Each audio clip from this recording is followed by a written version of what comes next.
Soy consciente del misterio que nos rodea, por lo que escribo sobre coincidencias, premoniciones, emociones, sueños, el poder de la naturaleza y la magia.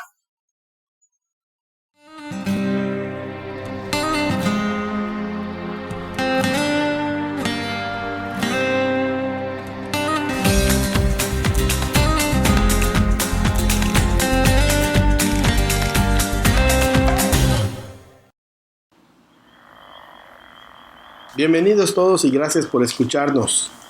El día de hoy escucharemos unas leyendas mexicanas de terror que seguramente nos van a poner a temblar. La ira de la muerte. Esta leyenda cuenta que un joven vivía al lado de su madre. Él creció y decidió vivir solo. Su madre, al comprender su decisión, se puso triste y se fue a vivir a otro lugar. Una noche, tocaron la puerta de la casa del joven, pero como ya era muy noche y él estaba dormido entre sueños, escuchó que era su madre insultándolo y aborreciéndolo.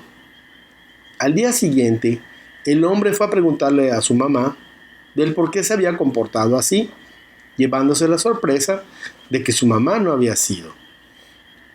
Entonces, la siguiente noche ocurrió lo mismo. Él no hacía caso, pero la tercera noche que su madre le decía que ella no había sido, decidió salir y ver quién era. Al abrir la puerta, se escuchó un fuerte ruido que despertó a todos. Él estaba en su casa agonizando y con cara de mucho terror por lo que había visto. Lo que se dice es que la muerte estaba buscando a su madre y al no encontrarla se enfureció y se ensañó con ella. El novio de la muerte. Cuenta la leyenda que Verónica era una joven alegre, que era novia de Fernando, y habían planeado casarse, y una semana antes ella viajó fuera de la ciudad para entregar sus invitaciones.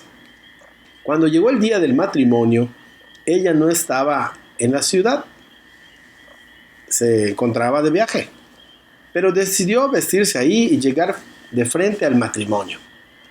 Subió presurosa al auto y sin saber por qué, empezó a tener una extraña sensación que la puso un poco inquieta. Su tía, que iba con ella, lo notó, pero le dijo que los matrimonios son siempre así, dan nervios. La mañana era triste y el clima muy malo, pues estaba lloviendo con regular intensidad. Cuando ya estaban a 20 minutos de llegar a la ciudad, en un tramo lleno de curvas, el conductor, inmerso en la idea de llegar temprano a la boda, aceleró y no pudo controlar el auto que cayó en un barranco. La joven novia lamentablemente murió instantáneamente. Años más tarde, un compañero de su colegio tuvo que viajar solo por la carretera donde sucedió el accidente. Eran ya las 12 de la noche y antes de pasar por la curva donde murió Verónica, miró por el espejo retrovisor de su auto y no le fue difícil reconocer en aquella mujer que estaba sentada en el asiento de atrás, ya que era el mismo rostro de Verónica, pero este estaba desfigurado. Sintió tal terror que le hizo perder el control de todo el vehículo y se estrelló, muriendo en el instante. Se dice que si viajas solo por esa carretera, no debes de mirar tu espejo retrovisor, pues Verónica siempre estará sentada en el asiento trasero, tratando de conseguir víctimas que sufran igual que ella. La Pascualita. Detrás del aparador de un local llamado La Popular, en una tienda de Chihuahua encargada de hacer los famosos vestidos de novia de la zona, está la Pascualita.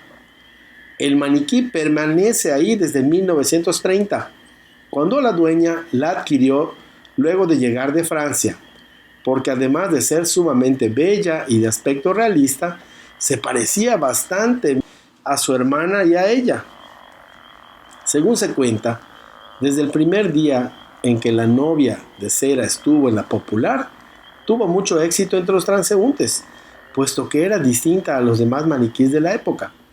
Tenía un mejor acabado en la cera, Sus ojos eran de cristal, su pelo y sus pestañas eran implantes de genuino cabello humano, y su expresión, a diferencia de tantos maniquís de mirada inerte, era viva y reflejaba emociones como si realmente tuviera alma. En la década de los 70 surgieron rumores de que la novia de cera estaba viva y que era capaz de moverse de noche cuando no había nadie en el local, o que sonreía a las personas que pasaban por ahí. Los rumores se hicieron más fuertes cuando la dueña falleció. Las personas dijeron que la Pascualita lo seguía con la mirada, o que por breves segundos le aparecían venitas rojas en los ojos.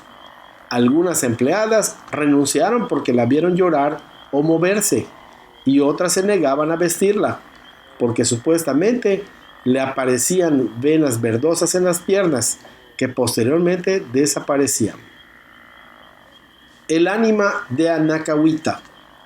Esta leyenda se remonta al año de 1915, en el enfrentamiento revolucionario entre villistas y carrancistas. La leyenda surge porque hubo un hecho en ese momento de mucha mortandad. Entre las víctimas queda un soldado insepulto de nombre Roberto Cisneros Jaramillo, a la vera del Camino Real.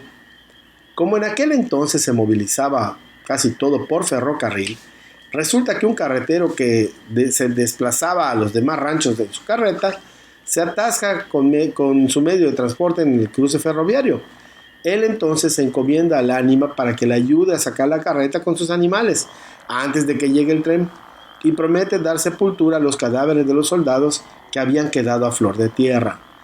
Así comienza la leyenda del ánima de la Anacahuita, que siempre estaba florida, aunque el verano fuera seco.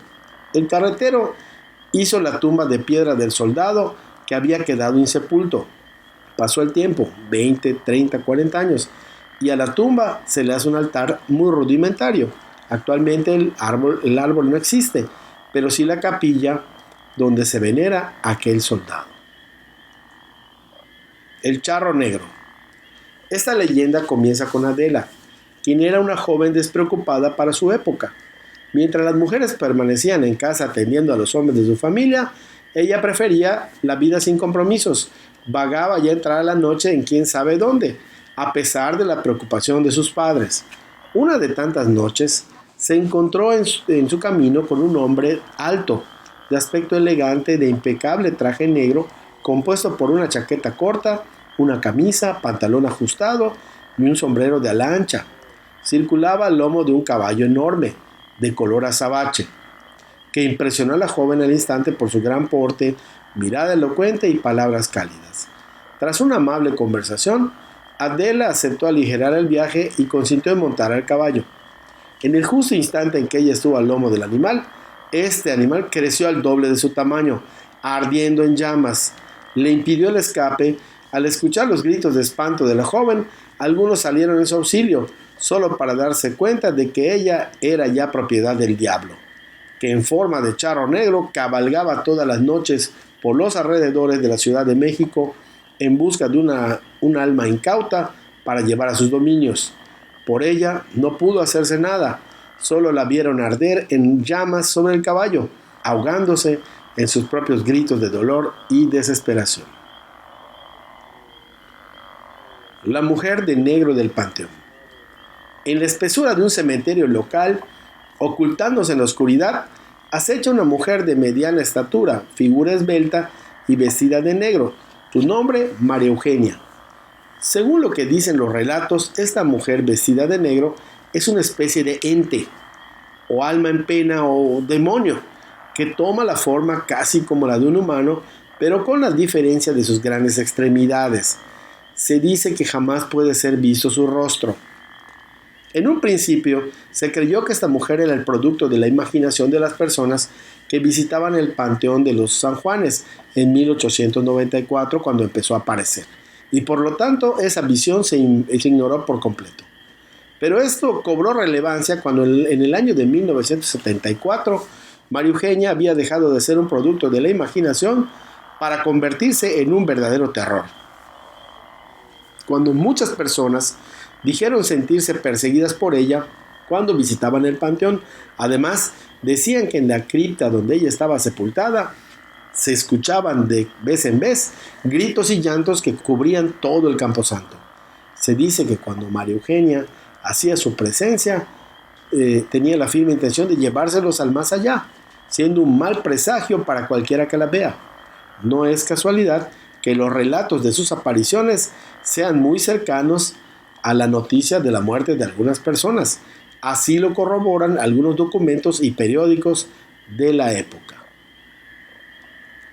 El Callejón del Diablo. Esta leyenda surge de una callejuela que empezaba en San Martín y desembocaba en la Zanja. Consistía en un pasadizo sombrío bordeado de árboles donde vivía un hombre con malformaciones de nacimiento.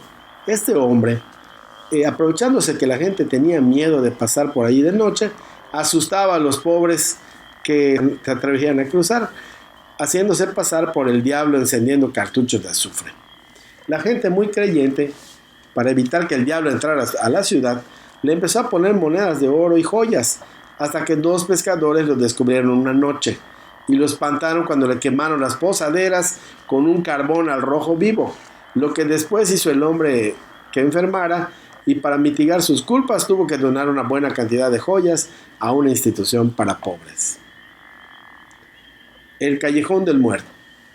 Esta leyenda cuenta que en la ciudad de Oaxaca, al sur de México, un hombre cuya tarea era encender las lámparas de aceite de la ciudad fue asesinado ahí mismo.